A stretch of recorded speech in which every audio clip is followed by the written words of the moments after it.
Hi, I'm Ron Bateman, the Sheriff of Anne Arundel County. Welcome to your Anne Arundel's Most Wanted program, a program where we showcase wanted criminals, highlight open cases, and look to you for tips. You, concerned citizens that share my same goal, and that's keeping our communities safe. You'd be proud to know that your calls have allowed us to put handcuffs on thousands of criminals. So sit back, set your DVR, or grab a pen and paper, and help do your part in catching criminals. You're watching Anne Arundel's Most Wanted.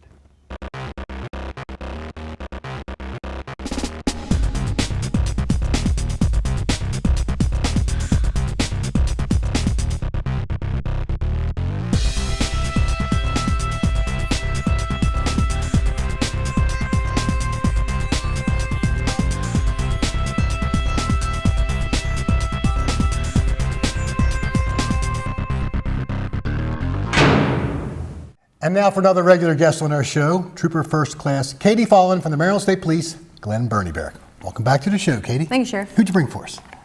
The State Police Glen Burnie Barrack, we have 3 subjects. Our first subject is Kevin Alexander Macdonald. He's a Caucasian male, birthday of October 7th, 1986. He's 5 feet 7, 150 pounds. The last address of Kent Road in Glen Burnie, Maryland. On March 9, 2018, at approximately 21:45 hours, an MSP Glen Burnie Barrack trooper conducted a traffic stop on a gray Toyota Scion at the McDonald's on Ritchie Highway near Delaware Avenue. The trooper made contact with the driver, Kevin Alexander Macdonald, and smelled the strong odor of an alcoholic beverage coming from his breath. The trooper also observed several clues of impairment. Macdonald submitted to a series of standardized field sobriety tests, which he performed unsatisfactorily. Macdonald was arrested for DUI and released on must-appear citations, but failed to appear for his court date on August 22, 2018. A bench warrant was issued for his arrest and is still active with the MSP Glen Burnie Barrack. Macdonald's driver's license is also currently suspended. Our second subject is Sierra Alice Selman, African-American female, birthday of June 23, 1989. She's 5 feet 8 inches, 200 pounds, and the last known address of Tyler Avenue in Annapolis, Maryland. On May 25, 2018, at approximately 23:36 hours, an MSP Annapolis Barrack trooper conducted a traffic stop on a silver Ford Freestyle in the area of Solomon's Island Road and Jennifer Road. The vehicle was stopped for driving with inoperable headlights. MVA records revealed the driver, Sierra Alice Selman, no longer had a valid driver's license. Selman's license was suspended as of May 10th, and her license was revoked on May 17th. Selman was released on must-appear citations, but failed to appear for a court date on September 12, 2018. A bench warrant was issued for her arrest and is still active with the MSP Glen Burnie Barrack. Selman's driver's license is still currently suspended and revoked. Our third subject is Charles William Messerschmitt, a Caucasian male, birthday of October 8, 1992. He's 6 feet tall and 196 pounds, and the last known address of Half Moon Glen in Pasadena, Maryland. Charles William Messerschmitt has been previously mentioned on this program for charges related to CDS possession, possession of CDS paraphernalia, and providing a false name to a uniformed police officer. He was arrested on the previously mentioned arrest warrant back in May, but failed to appear for his court date on August 23, 2018. A bench warrant was issued for his arrest in reference to this case. He also has another bench warrant through the MSP Glen Burnie Barrack for failing to appear in district court for his driving while suspended charges, and a third bench warrant through the Baltimore County Police Department. His driver's license is still currently suspended, and he is known to frequent the Pasadena, Glen Burnie, and Brooklyn Park areas of Anne Arundel County. Great. Folks, you know the drill. If you know the whereabouts of any of those individuals, do not approach them. Instead, call that number on the screen, 410-222-1490 or 911, 24 hours a day. Keep those calls coming in because your tips are definitely paying off. Katie, thank you very much. Thank you, Sheriff.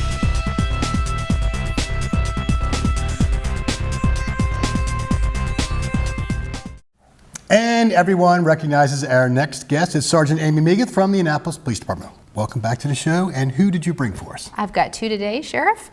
The first one is Russell Hamilton Piske. His date of birth is September 11th of 1987. He's a Caucasian male, 5 feet 10 inches tall, weighing 175 pounds, with blonde hair and blue eyes. His last known address is 620 Falls Way Avenue in Baltimore, and he has an open warrant for violation of a final protective order. On September 22nd of this year at 3:43 p.m., officers responded to Amos Garrett Boulevard in Annapolis for a report of a disruptive male subject. The officer spoke with the victim, who reported that Russell Piske, whom there was a final protective order against, had been on the porch of the home, yelling and knocking on the door. The victim had obtained a final protective order in November of 2017, and it is still valid. Piske left the area before officers arrived and was not located. The officer obtained this arrest warrant for Piske. The second subject is Kahshanna Dion Lomax. She also goes by Stephanie Jones. Her date of birth is November 28th of 1989. She's an African-American female, 5 feet 4 inches tall, weighing 105 pounds, with black hair and brown eyes. Her last known address is 7520 Baleen Court in Glen Burnie. She has an open warrant for 4th-degree burglary and malicious destruction of property.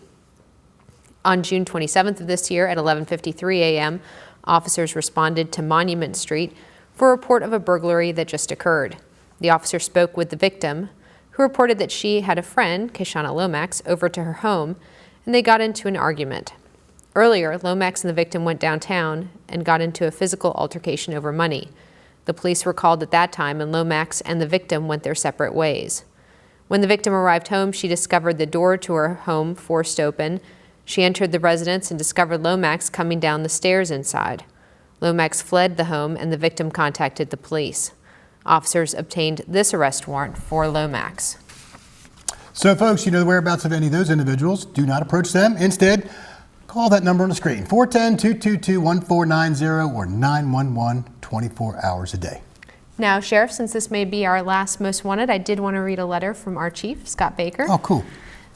So he addressed Sheriff Bateman. I wanted to express my gratitude to you for your many years of service to the citizens of the city of Annapolis and Anne Arundel County. You have made a significant impact on public safety through your service, collaboration, and innovative programs. Your drive to organize and host the monthly Anne Arundel County's Most Wanted has led to the arrest of many wanted subjects. In addition, the participation of the Sheriff's Office in Capital City Safe Streets and our warrant service operations have been a contributing factor in the reduction of crime in our community. We truly appreciate your partnership and your commitment to the citizens of Annapolis and Anne Arundel County. Sincerely, Scott Baker, Chief of Police. Very cool. Tell Scott I said thank you very much, and I've loved working with Annapolis City. You know, being in charge of the interdiction unit in the county police years ago, Kenny used to work for me from the Annapolis Police Department. Captain Brown now. And I saw him not too long ago and learned that I think he was getting ready to make captain. Mm-hmm. So it's just neat to see people, you know, go up through the ranks, you know, and he was a great guy. And you have so many great people in your agency. So tell Scott I said thank you very much. Thank you very much. Thank you, Sheriff.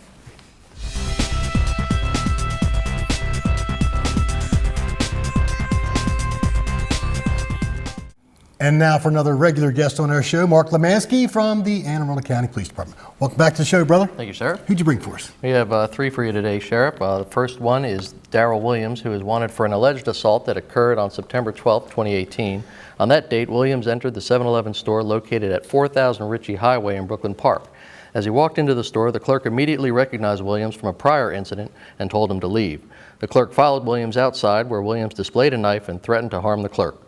The clerk retreated back into the store and Williams fled. The subsequent investigation into this incident revealed that Williams was the person who committed the assault. So today we're looking for Darryl Williams, who is a 44-year-old white male, 5 feet 9 inches tall, 160 pounds, with gray hair and green eyes. His address is 14 Bristol Avenue in Baltimore, Maryland. Our next subject is Russell Leo Richards. Richards is wanted for his involvement in a commercial burglary and motor vehicle theft committed on September 30th, 2018. At 4:15 a.m., patrol officers responded for an intruder alarm at the BP gas station located at 3658 Riva Road in Davidsonville. Officers discovered the front door had been pulled from the frame and noticed a U-Haul truck parked there earlier was now missing. Another responding officer observed the U-Haul truck and attempted to stop it. After a brief pursuit, the vehicle crashed into a tree. The occupants fled, and one of the occupants, Richards, was apprehended. Based on information received as a result of Richards' arrest, detectives determined that he was responsible for 2 additional commercial burglaries in the area. Detectives applied for and received a warrant charging Russell Leo Richards with multiple burglaries and thefts. Richards is a 42-year-old white male, 6 foot 2 inches tall, with a thin build. He has no fixed address. And our final subject is Richard Lee Barge. Barge has 5 warrants for multiple jurisdictions. In September, a warrant was issued from Queen Anne's County charging him with multiple counts of theft, conspiracy, and burglary charges. Barge, whose last known address was a recovery house in Baltimore, violated multiple conditions of his probation by failing to report, moving without permission, and failing to complete drug treatment. For his noncompliance, the judge has issued 4 warrants for violation of probation. So today we are looking for Ricky Lee Barge. He is a 33-year-old white male who is 6 feet 5 inches tall and weighs 180 pounds. His date of birth is March 23, 1985. His last known address was on Lock Haven Road in Edgewater. Folks, you know the drill. If you know the whereabouts of any of those individuals, do not approach them. Call that number on the screen, 410-222-1490 or 911, 24 hours a day. Mark, thank you very much, brother. Thank you, sir.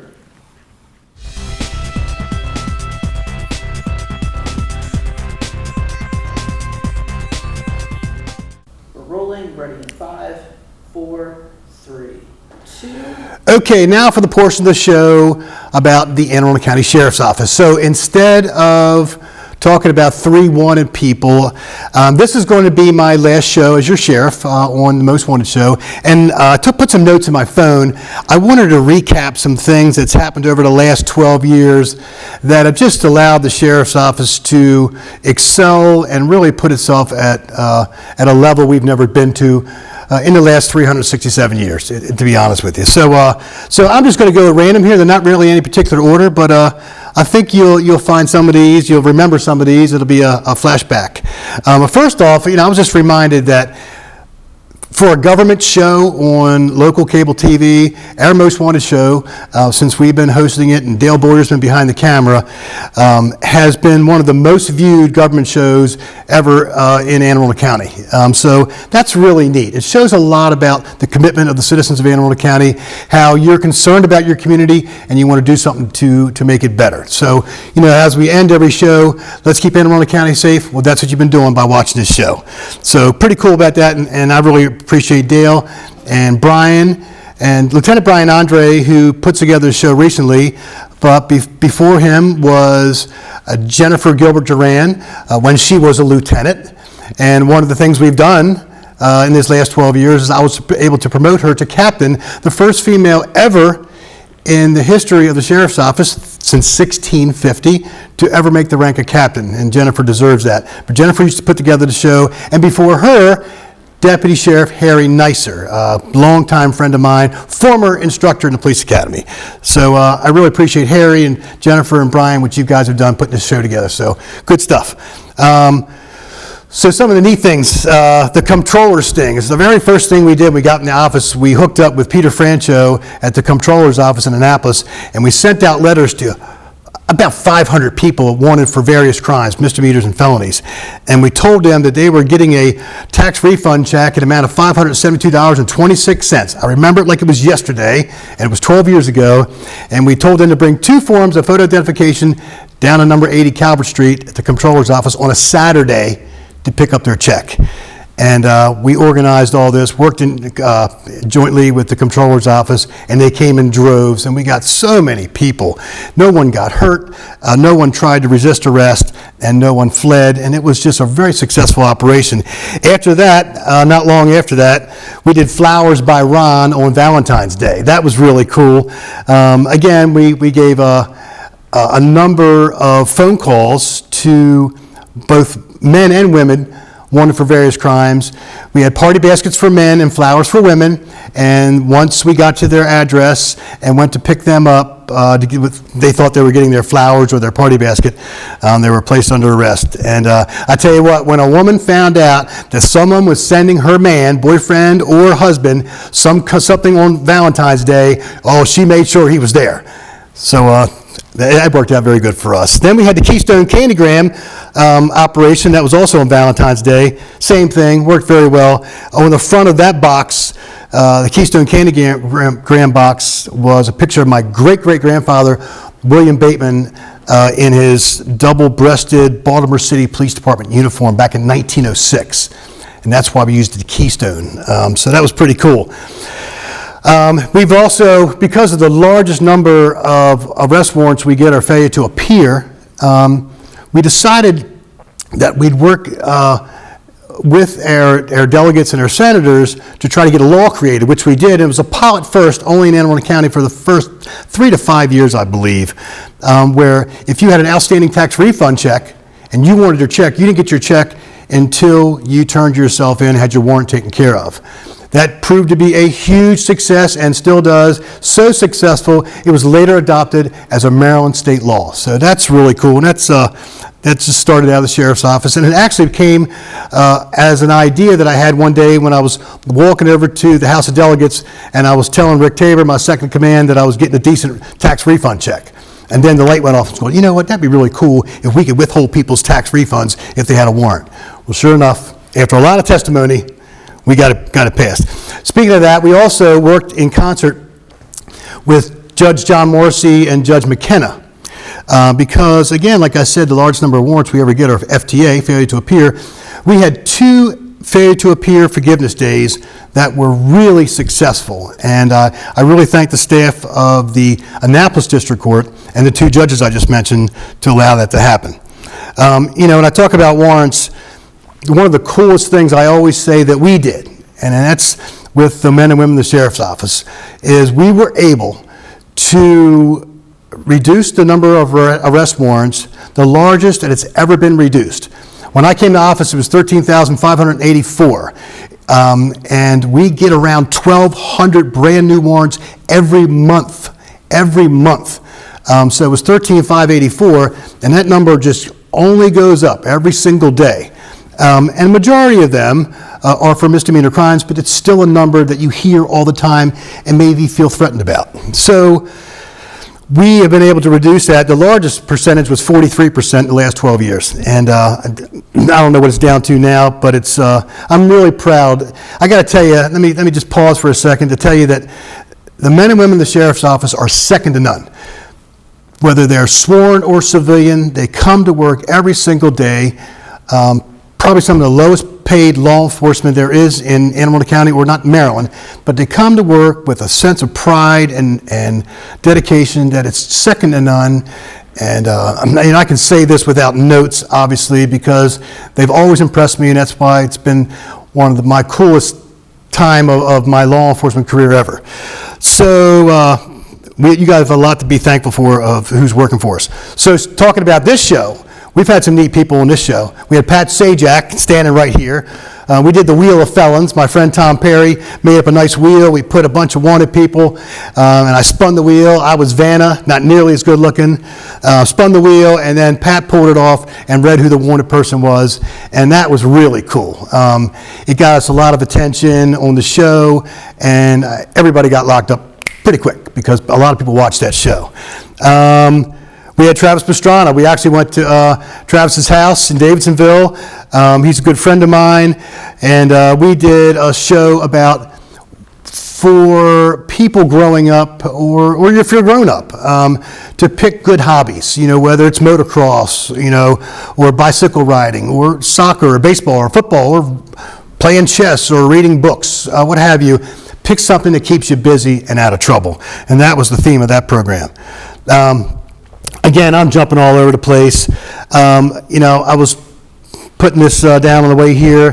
When I started in 1980, I was a cadet. I was Cadet Ron Bateman. And Rick Tabor had a great idea to start a cadet program for the sheriff's office. So we hired our first sheriff, cadet, Ben Kugnay, who's been outstanding. And now Walter has been our second guy. And Ben's about to enter the police academy. And I expect nothing but the best out of him, like number one. So I'm glad we got a chance to do that in the agency. Again, random. I'm so proud. It's a tragedy what happened at 888 Bestgate Road.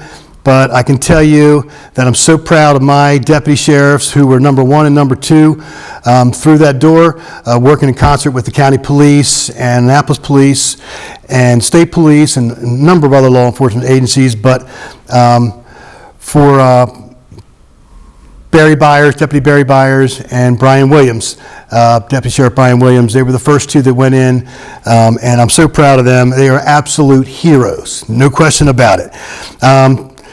Speaking of Barry Byers, he's one of my expansions. We decided when I first came into the sheriff's office, we only had 2 canines, and we expanded it to 4. So I have a great canine team that works not only the courthouse, but they also work out on the street and do apprehensions, bomb detection, and drug detection. So it's October, and it's Breast Cancer Awareness Month. So my deputy sheriffs and civilians have really pushed a lot of awareness campaigns. So we have pink ribbons that we wear that they'll have on their uniforms. We also have shirts. We do also autism awareness. We have special shirts for that. You may remember in November we had No Shave November, where I grew a nice beard and I looked like that guy on what is it? What's his name? Stay thirsty, my friends. That guy, the Dos Equis guy. Yeah. So that was neat. And then all of the male members of our department grew beards during that month. Some of them tried to grow beards, but it looked like they kind of colored it in with some pencil. We actually had a couple prisoners that volunteered to do this several years ago, and I got the paint and supplies donated by my buddy Tom Perry, who owns Countrywide Home Builders, and the prisoners came over from the detention center and painted our cells pink. And that was pretty cool. That was a long time ago. And we've also done the torch run, Special Olympics torch run. Yes, I did it as well. It ran the whole way, and all my deputy sheriffs and civilians took part in that 2 years in a row now. We reinvigorated and pretty much started from scratch the new domestic violence unit since my administration's been in place, and that's been a huge success. We had a new radio room. When I first got there, the radio room was one step up from a tin can and a string, and we went from that to a computer-aided dispatch system, thanks to former county executive John Leopold, who gave us the funding to do that. And because of a near tragedy we almost had, thank God our deputies didn't get hurt, but almost did. That allowed us to get a new upgraded state-of-the-art system. You know, when I talk about state-of-the-art system, you know, first thing I think of is how far we've progressed in the last 12 years with technology. My deputy sheriffs have the best of the best now when it comes to state-of-the-art technology, mobile data computers, their equipment they wear now, our hot dog system that we have in our canine vehicles to keep our canines safe so they don't overheat in a car. And then, you know, I immediately think about our CERT team, Sheriff's Emergency Response Team, which is just, you know, it's an elite group of men and women that are there for our critical, high-incident type of cases that we may come upon. Training is second to none. It's unbelievable now with my training staff is what they do every single month to keep our deputies sharp and on top of their game. And being creative in their thinking, it's been second to none. Of course, you know, I gotta thank Deputy Nichols. He thought of the idea of changing our sheriff vehicles from white to black with that gold lettering. Baddest looking sheriff's vehicle, I think, probably in the United States. And I'm not just saying, I just think it's cool. Every time I drive down the street and I see it, I'm going, oh, that's a neat car. I mean, it's really neat. So thank you, Brian Nichols, for that. And as I end, I'll say that what's coming up in November is the last idea that I had when I, like an idiot, you know, I still think I'm young and I'm riding motocross at Pastrana's house and I tear my ACL. And one day I'm driving to work and I've already had my surgery, now I'm in therapy, and I get a notice from the therapist's office reminding me of my physical therapy. And I did forget about it. So I called my secretary and I said, I'll be late. I got to turn around and go back to Veterans Highway for physical therapy. And as I'm sitting there in the waiting room, it came to me, wow, if we could just notify people of their court date, time, and location by phone, like I just received, maybe it could reduce the number of FTA warrants. Pitched the idea to Chief Judge John Morrissey, loved it. That was 2 years ago, and now this November, That program is supposed to kick off where people are going to be notified on their telephones of their court date, time, and location to try to reduce that number of failure to appear warrants. So I'm really excited to see where those results, how that affects the overall numbers, in the years to come. So I'll still be in touch with, members of the sheriff's office, and so I want to see what kind of results that produces. So did I forget anything? Good? So listen, Dale's done a great job, putting this together, and I really thank Chief Baker and Chief Altamari and Bill Palazzi from Maryland State Police. Thanks for having your people come here and participate in this show. It's a great service. I hope the next sheriff, keeps this running because it produces a lot of results. Lieutenant Andre tells me we're over 1,200 warrants served that we know of just off the bat, around 1288 because of this show, and it might be a lot more. We don't know. So again, it's been great being your sheriff, and like I say all the time, let's keep Anne Arundel County safe. I'm Sheriff Ron Bateman.